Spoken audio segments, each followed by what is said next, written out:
চলো তোমাদের সাথে শেয়ার করি একটা গেট রেডি উইথ মি। তো আমি পরবো হচ্ছে এই হোয়াইট কালারের শার্টটা, তার সাথে পরবো এই ব্লু কালারের জিন্সটা। হ্যাঁ হ্যাঁ, আমি জানি এই জিন্সটার অবস্থাটাও খুব খারাপ, শার্টটার অবস্থাও খুব খারাপ, বাট আমার কাছে সময়টাই ইস্ত্রি করার, তাই কিছু করার নেই, যেটা আছে সেটাতেই কাজ চালাতে হবে।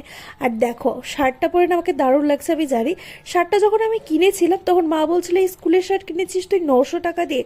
আমার তো ভীষণ রিগ্রেট হচ্ছিল, মানে মনে মনে ভাবছিলাম হ্যাঁ ঠিকই, কিন্তু এখন বুঝতে পারছি শার্টটা পরলে দারুণ লাগে ভাই, দারুণ। মানে 2 বছর হয়ে গেছে শার্টটা কিনেছি আমি, আর যেখানে আছে ভাই শার্টটা মনে হয়ে পড়ছে, কারণ আমি এটা প্রচুর পরেছি।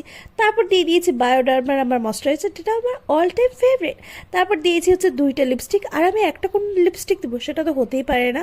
তো যাই হোক, প্রথমে এটা দিয়েছি, দুটোই কিন্তু নিউড, আর দুটোই আমার ফেভারিট, কারণ আমি যেখানে যাই এই 2-3টা লিপস্টিকে আমি দিই সবসময়। একটা লিপস্টিক এই পকেটে, আর একটা লিপস্টিক কিন্তু আমি ওই পকেটে ঢুকিয়ে দিব, কারণ যেহেতু বেরোবো তো খাওয়া দাওয়া তো হবেই, তো লিপস্টিক নিব না সেটা তো হতেই পারে না। না, মেয়েদের কাছে টাকা থাকুক না থাকুক লিপস্টিক কিন্তু থাকতেই হবে, যতই বলো না।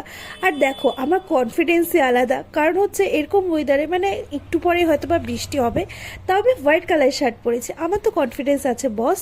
তো যাই হোক, এখন বাজে হচ্ছে 12টা, আমাদের বেরোনোর কথা ছিল হচ্ছে 10:30টার সময়, বাট আমি এখন 12টার সময় গেট রেডি উইথ মি করছি, আরও অনেক কাজ আছে, আমি জানি না আমার কী হবে জীবনে। যাই হোক, তারপর আমি এই ঘড়িটা পরেছি, যেটা আমার একটাই আছে।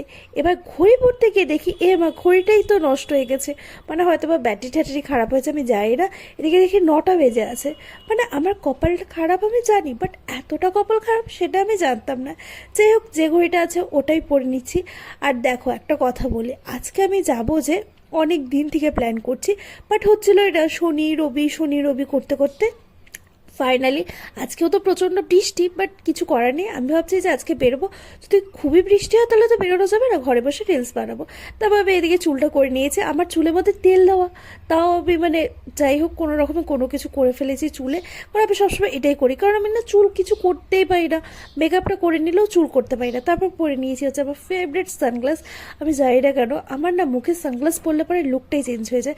দেখো সান নাই সেটা আমি জানি, বাট সানগ্লাস তো পরতেই হবে, কারণ সানগ্লাস পরলে পরে আমাকে নিজে ভালো লাগে। আর যখনই দেখবে যে নিজেকে নিজের ভীষণ ভালো লাগে, লোকে কি বললো সেটা পাত্তা না দেওয়াই ভালো। ওকে, বাই বাই।